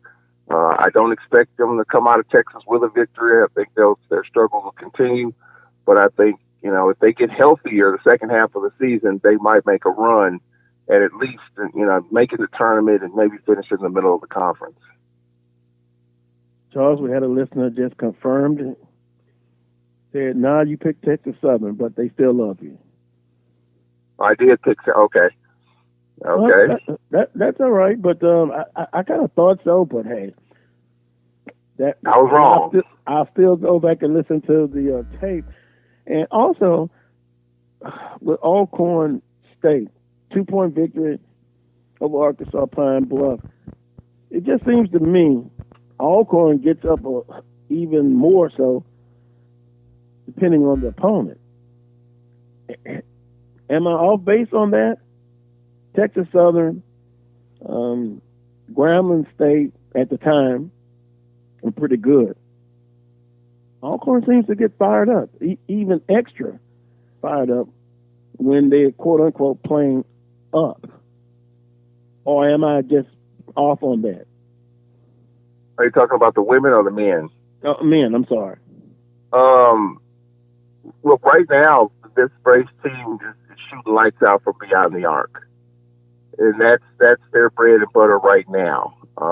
They're one of the better, they're in the top 15 in the country in three-point percentage. Our media relations staff came out with that the other day. So not only are we the best three-point shooting team in the conference, we're ranked nationally in that this season. And that's our bread and butter. When those shots are falling, we can beat anybody. But when they're not, that's kind of the story that we have to watch. And that's kind of what our assistant coaches stressed in practice yesterday. Like, look, we won 3 in a row. We can't rest on our laurels. We're shooting lights out from beyond the arc. But at some point, some games, those shots just aren't going to fall. Then what do you have to do? You have to defend. You got to get some low post game going. And that's something that's kind of been a struggle for us. We played, with the exception of the first 10 minutes of game 1 against Prairie View, in which we were down 31-7. We played pretty well. The Grambling game was really, I think, an eye-opener because Grambling was undefeated. They came back and beat Southern, and then they come to Alcorn and can't get it done, and they haven't been able to get the ship righted yet. So right now, I think the Braves are in a comfortable place, in a comfortable space right now, but the Alabama teams can change all that this weekend, because they've been kind of a matchup issue for us, especially A&M with their athleticism, and Alabama State just defensively just kind of tears us up a little bit. We have turnovers, they get easy buckets. So right now, I think the Braves are I don't think they're overlooking anyone.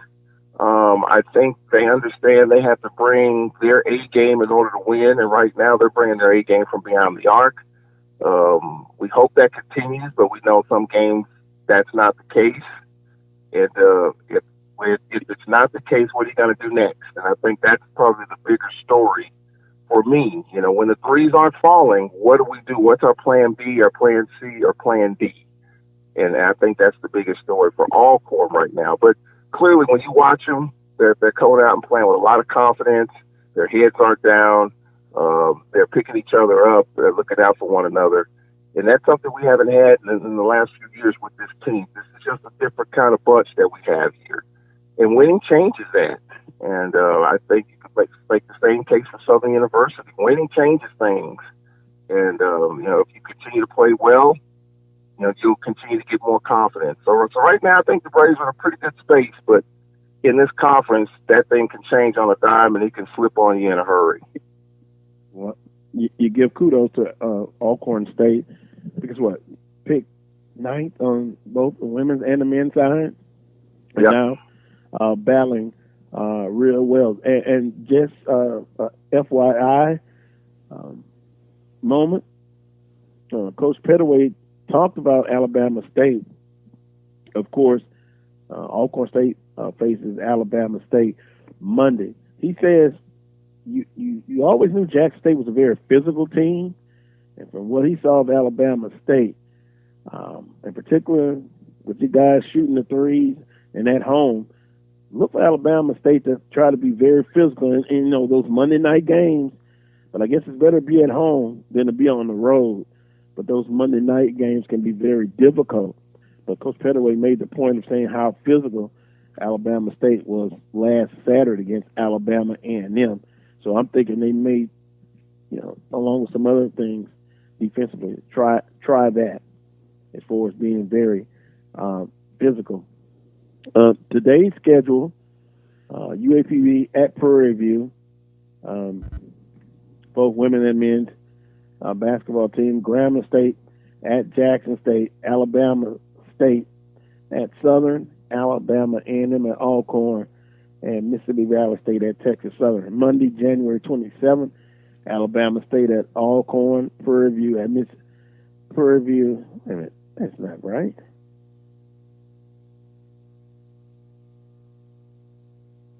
Prairie View at home against Mississippi Valley State. UAPB at Texas Southern, and Alabama A&M at Southern University. So that's how the schedule goes for Monday. Charles, I really believe after this weekend set of games and then going into next weekend being a turning point, a halfway point in this conference schedule, you really now see who's trending, who's not, and I think you'll see the favorites start to play a little bit better, and the teams that are trying to fight for one of those top four positions, they're going to start, at least hopefully they'll start playing much better to kind of secure one of those four spots. Yep, I think so. I mean, when you look at the men's standings, you got Prairie View, Texas Southern tied for first. Ray's half game back. Grambling has lost 3 in a row, 3-3. Southern 3-3.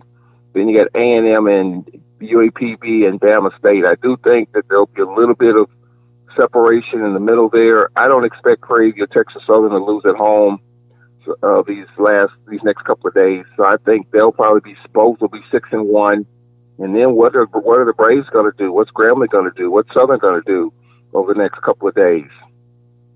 You know, to get that 3 and 4 seed going into the halfway point of the season. I think for Jackson State and for Grambling, I think this game is big for Grambling. Grambling-Jackson State today is big. Both teams have lost 3 in a row. And I think it's probably even bigger for Jackson State, as I mentioned. If they lose 3 in a row at home, they're in trouble. You know, that probably finishing in the bottom half of the league, and if they continue to struggle, they got to go to Valley and Pine Bluff after this. You know, Jackson State might fall off the map altogether. I mean, that's just the way Jackson State's playing right now. I mean, if you had told me they would be on a 3-game losing streak after coming in here and really just handed it to us, I never would have believed that. But obviously Jackson State is struggling right now. And the winner of that Grambling-Jackson State game will be kind of back on level. The loser's going to be in trouble. And for Grambling, you know, if they go to 3 and 4, you know, I think it's going to be tough, especially with them losing some games at home. We'll see. We'll see how this weekend's action will pan out. Player of the week on the men's side, Deshaun Andrews, Alcorn State, 6'4" senior forward, York, South Carolina. Charles, I'm sure you know him very well. Has been named the SWAC Men's Basketball Player of the Week following outstanding performances against Valley State and Arkansas Pine Bluff. He led Alcorn to 2-0 week on the road by averaging 24 points per game. And then the South Carolina native turned in a career night against the Golden Lions with a career high 30 points. 6'4" forward. Maybe a little undersized. You know, when I first looked at it, Charles, I thought maybe, you know, he's playing the number 2, a shooting guard. But he balled last week. He really did. He did, and he's pretty good in the post too. This is a kid that he just has a kind of a blasé type attitude. Not saying he doesn't care, of course he does, but Montez Robinson loves this kid. But as a coach, you got to stay on Deshaun Andrews all the time. You know, and he's just one of those players that you gotta stay in his grill. You know, regardless if he's doing poorly, you gotta stay in his grill. If he's doing well, you gotta stay in his grill. And right now, he's in a pretty good rhythm. Right now, they're setting some good pieces for him to get good looks from beyond the arc.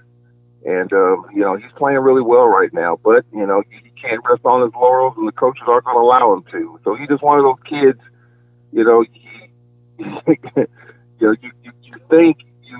Take your foot off the gas a little bit, and now with Deshaun Andrews, you got to stay on him. And he actually appreciates it now, where last year he was kind of snapping back at you when you got on him. Of course, that's coaching, but this year he wants to be ridden hard a little bit, even when he's playing well. And right now he's playing well, and we're gonna need him, especially against teams that can score like A&M. And you talked about Bama State. I think what Bama State will probably do is get up on our shooters.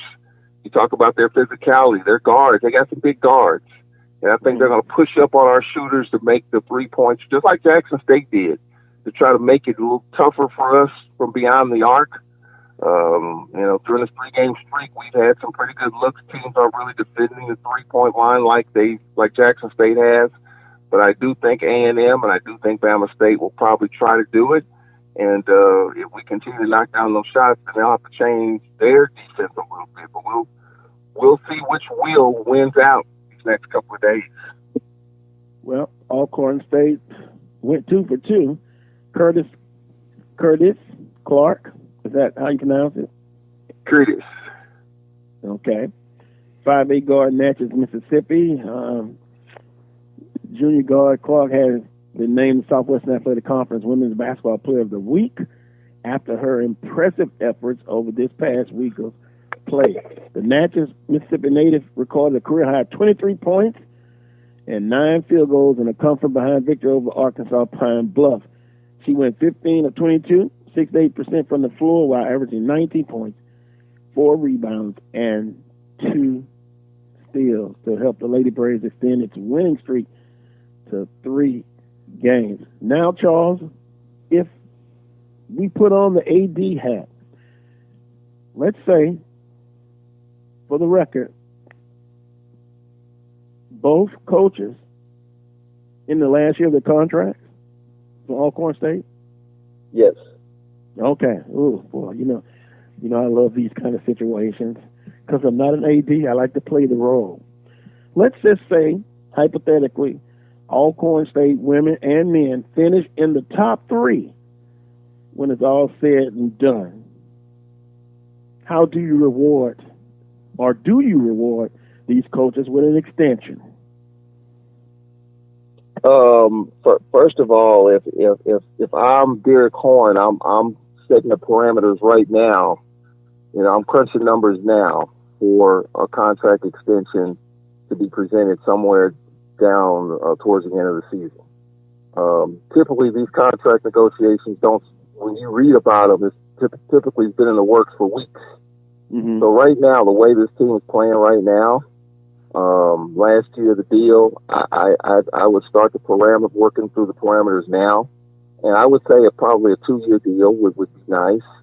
We're going to be losing some players on the men's side. We're going to be losing guys like Maurice Howard and Deshaun Anderson, as you mentioned. But we've got some guards coming in. I think this Braves team will be fine. We got to get bigger.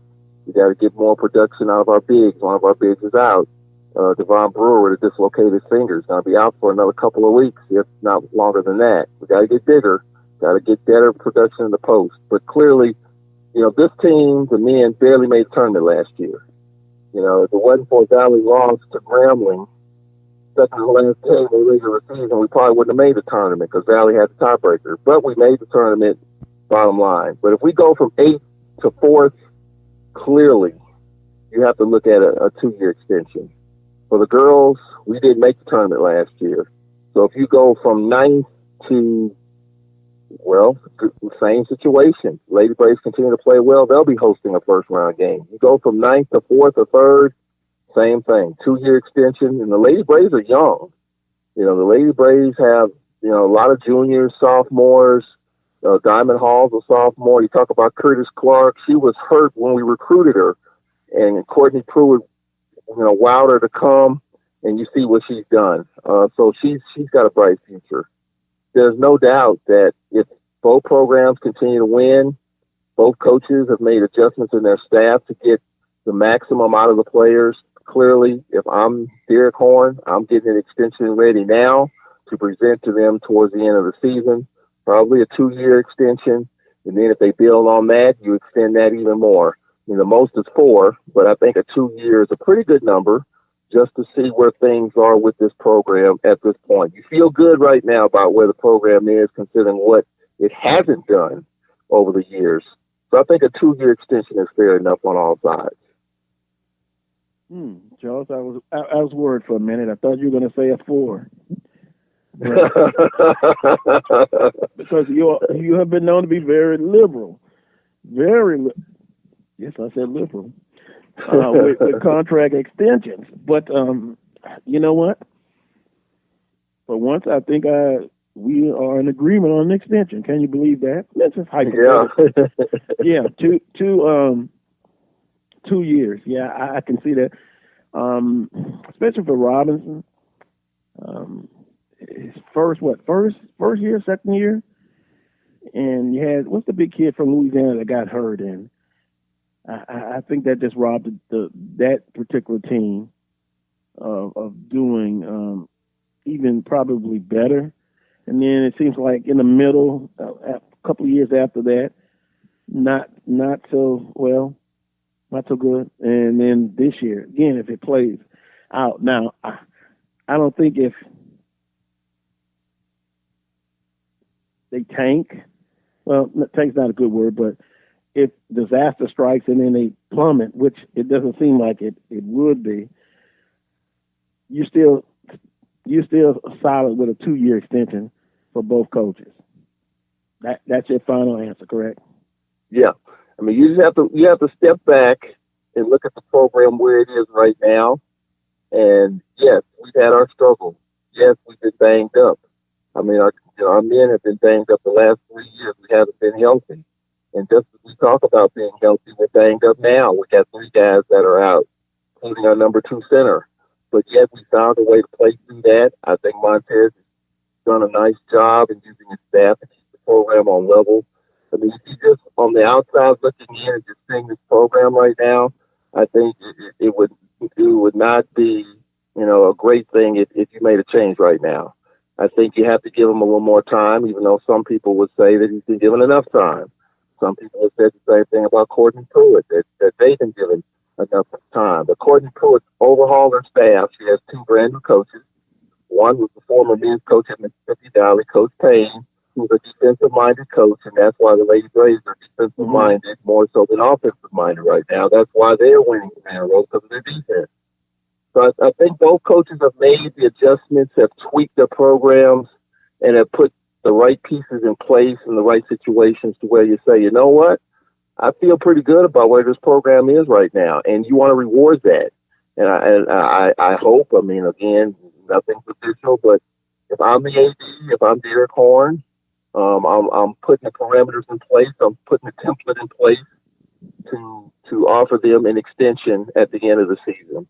And I think that it'll be well deserved because, barring a catastrophe, I mean, in this conference, anything can happen, but clearly it'll be much improvement from last year to this year. And you have to feel good about that, going into the postseason. It's something that was a struggle for one team, the men. The girls obviously didn't make the tournament. So I think you have to feel good about the programs where they are right now, and you want to keep things where they are to where you keep the band together. And I think 2 years is a nice compromise. Yeah. Now if they win it all, I still think you stick to a 2-year extension. Maybe if you win it all, I'll go 3. Well, see, I had to push it.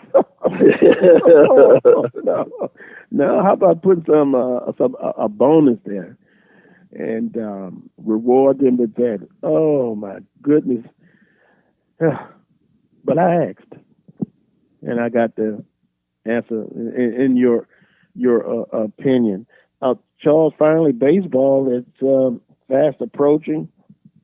Some schedules have come out with, of course, Southern University baseball schedule. Looking forward to other institutions getting their schedule out if they haven't already pretty shortly. Kind of pre-projection, baseball, East, West, or you rather wait? I'm gonna go out on the limb a little bit. On the West, I think Southern University, and I think on the West, Southern. I mean, Coach Jackson's done a nice job there, and I'm glad Roman Banks has done that. Speaking of that, talk about it.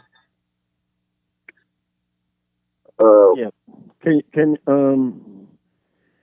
We're having a hard time kind of hearing you. Can you hear me now? Let's try it again. How about now? Yeah. Okay. Yeah. Roman Banks has done a nice job in with his coaches. I think he's got a big decision with Dawson Odom for another couple of years. But the basketball deal, Sean Woods, and promoting within on the women's basketball assistant and bringing in Coach Jackson, he's rolling the dice and winning right now. I think Coach Jackson on the West, Southern University. I think Alabama State might get pushed a little bit. I think Coach Vasquez has lost a lot the last couple of years. Melendez left them a good team, but I think those kids have moved on. And this is Coach Vasquez's team right now. I do think Jackson State will probably get back in that mix. We're young. We've got a little work to do there. I think Valley's got some work to do. A&M's got some work to do. So I do think that from right now, I would just say Jackson State in the East, and I would say Southern in the West. But what's going to be interesting, though, Carlos, and this is something to follow. We talk about the tournament. Where's the tournament going to be? I've been told that right now Jackson has presented a proposal, and Tim Bennett, if you remember Tim Bennett, he helped get the Mississippi Braves in Jackson and Trustmark Park.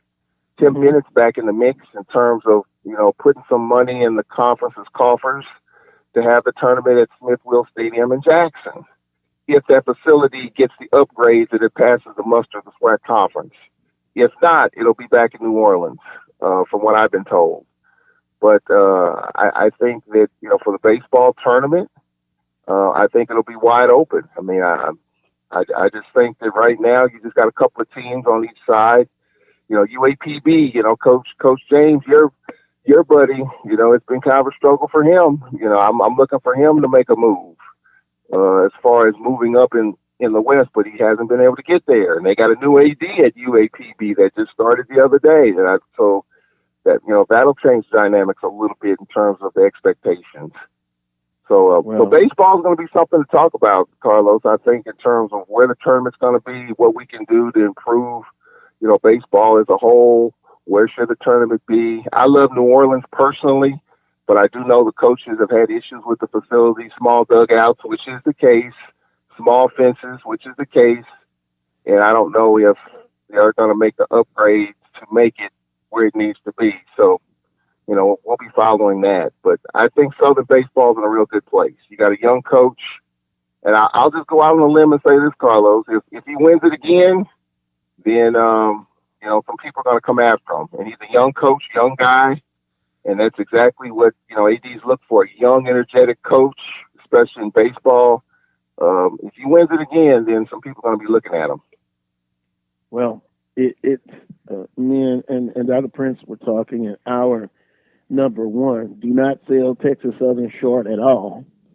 And I have warranted reasons to believe that they're going to really challenge.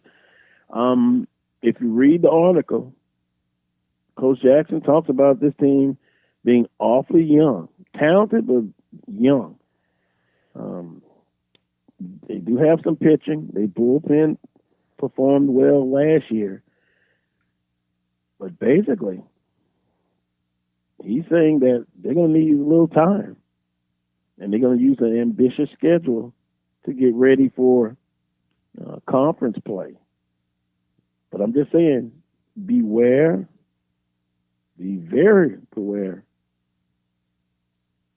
of Texas Southern University from the outside looking in. Well, the one thing about TSU has always been able to score runs. And one of the issues that TSU had last year was depth at pitching. They just weren't deep enough and I think Southern was a little bit deeper in pitching. And if Mike Robb has added some more arms, clearly I think that they can score with any team. I think Mike Robb's a tactician, and he'll figure out a way to keep his team in it. You're exactly right. I mean, you can never count Texas Southern out. I just think Southern's in a good place right now. I mean, even though they're young, as you mentioned, I think that he deserves the time to develop that youth because he won the championship, and that's what happens when you win at a high level. You know, people should step back and be a little bit patient, especially as seniors leave and you become younger, and the schedule will help you get better. And you know, we've seen that in baseball is one of those sports in which, you know, you can go out there and play these top teams and hang in there with them. You know, Southern beat LSU last year down in Baton Rouge. I think that was a huge win for the SWAC, huge win for Southern. And I think, you know, Southern can compete with just about anybody, including Mississippi State in the regionals last year. So I think Coach Jackson has his team in a nice configuration, and I think he will patiently allow his team to grow up. And I think once you get into division play, I think they'll be right there. But, you know, TSU's got to get some more arms. That was their issue last year. And if they have that, then I think it'll be a two-horse race with TSU as well as Southern. And I think Grambling can be sneaky good as well. Coach Coop's always lurking around. Yeah. Grambling, UAPB, Texas Southern, in the West. In the East, can Jackson State finally get over the hump? Well, you know, Jackson State baseball, they've done well. But can they get over the hump and get that championship in? And it's funny, we were exchanging text messages this week. You're going to be consistent, I'm going to be consistent. You mentioned Coach Dawson Odoms. I know that you and Dr. Prince are very fond of Coach Odoms, but I'll still say this. Oh, how sweet it would be when it's time to get that extension again, to have a championship on your resume. Then I think you're very good. But, you know, I'm going to hear about 1,000 times again, well, you guys better be careful. You saw what happened to Jackson State. Oh, here we go again. My goodness. Yeah. Southern and Jackson State, totally different, but you got to have a plan. But in all seriousness, championship would be nice to have on the resume when you go in for another contract extension. And by the way, trying to confirm some news, Coach Odoms, I think, will have to replace 2 assistant coaches on his staff. I have more about that next week. I want to do a little bit more digging and talking. We're in the same boat as well. Pat White, our quarterbacks coach, went to South Florida, and we lost one of our defensive coaches. So Fred McNair's going to be looking for a couple of coaches as well. My guess is he's going to probably do the same thing he did last year with the OC. Not going to name, and McNair's here. We got recruits coming in today. But my guess is that he's not going to do anything or release anything on that until after spring practice. He's going to probably do the same thing he did last year, which worked out, by the way. So, you know, you guys have lost coaches, and hey, when you're successful, you do lose coaches, and that's just the name of the game, and it's going to happen all over the place. But I'm going to say this, though, about Dawson Odoms, and, you know, we're going to go back and forth on this for the next couple of years. I'm just going to be hypothetical. I think if Southern gets to 2 more championship games in these next 2 years and they stumble in both, whether it's Alcorn or Jackson State, whatever the case, if they don't win the SWAC but yet win the West 4 years in a row, his contract is coming up. What are you going to do? You're asking me? Yeah. I stand by what I said. A championship would look so much better on the resume. A 2-year extension? What are you talking about, 2? Oh, if it stay as is? Oh, well. I don't know about that. I'll have to think on that one. I don't know. That's just tough. I've always said being second, of course, is better overall than being third or fourth. But hey, a Western Division title is not promised in 2020. No. So take advantage of the opportunities while they persist for you.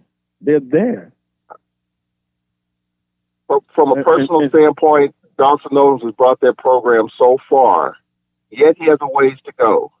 And it's always a situation where when you make a change, are you prepared to take the hit and, in most cases, take a step back before you take steps forward?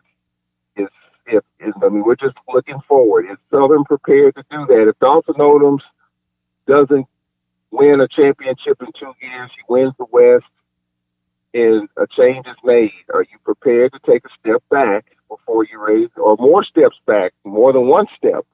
Because let's just play it out. Let's just say he beats all the new coach. Okay, Dawson Odums doesn't make it. New coach comes in, he beats Alcorn, but then loses to Grambling. Then what? You're going to be having the same conversation, and the anger will probably be even more so because it's the Bayou Classic compared to your number 2 rival. So, I mean, I get the whole. After 1 year, I don't think it'll be a whole lot of talk or disgruntled fans. Now, a new coach in year 3 or 4, you have the same results. Then that's a different story. That's a different story. But once again, as we close out this week's edition of the Combs Brown Show, everyone's trying to tell me that you're blessed because you could be 3rd or 4th and not be runner up 2 years in a row. But I still say Southern is going to be judged ultimately by the fan base. Now we're talking about the fan. I don't know what the administration is going to do. They're going to be judged on Grambling and Alcorn State. That's what they're going to be judged on. And I've talked to some Alcorn fans who say, hey, I know how you feel, because if you were 1-10 or 1-9 against Jackson State, McNair will be taking the same heat. Yep. That's just part of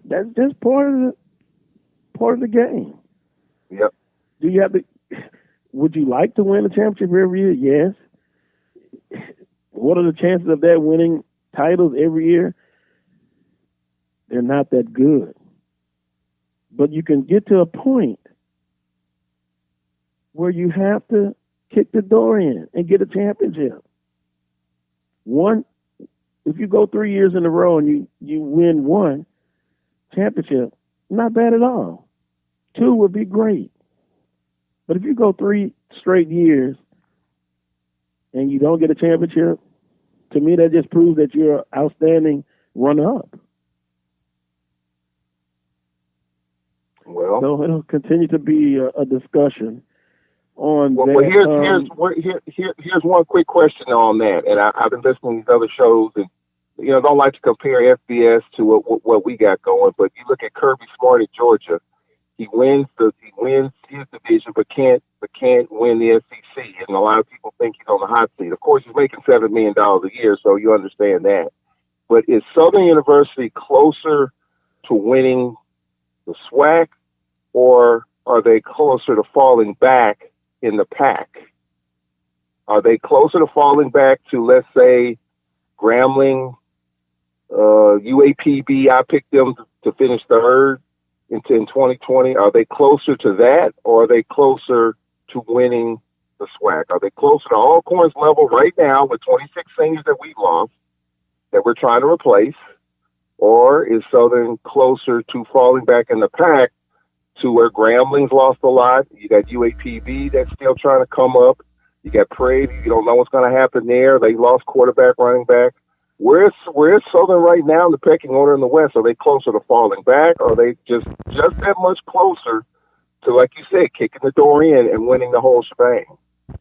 They're closer to a championship. They have a window, and their window is now. So I want a championship, Charles.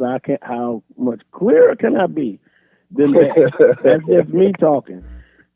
The window is there now. NOW. 3 or 4 years from now, maybe a different scenario. But you got to get a championship. Oh, by the way, Texas Southern is playing their home game at the University of Houston tonight. Okay. A listener just informed me. That was a power shortage. Oh, from the explosion? Not from the explosion. It was just a power shortage with the some stuff going on around campus. Some of the grids got off track. Oh, okay. Well, appreciate it, Jack, for passing that information along. Let the discussion continue. SWAC basketball, your top 3 teams on both the women and the men's side. Charles, have a great broadcast, and we'll talk to you next week. And I guess you'll have that check in the mail. No, I don't want to put it in the mail because it just might bounce. Oh, see?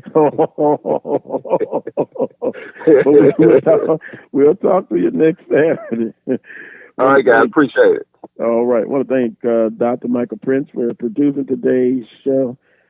Everyone who participated, the text messages, appreciate it. Let the conversation continue. SWAC basketball, women and men's basketball. And future shows will try to get Coach Banks on, the commissioner, Dr. Charles McClellan, and some people in the conference who have retired but made tremendous impact working on a couple of those interviews. Make sure you join me next Saturday morning at 10 a.m.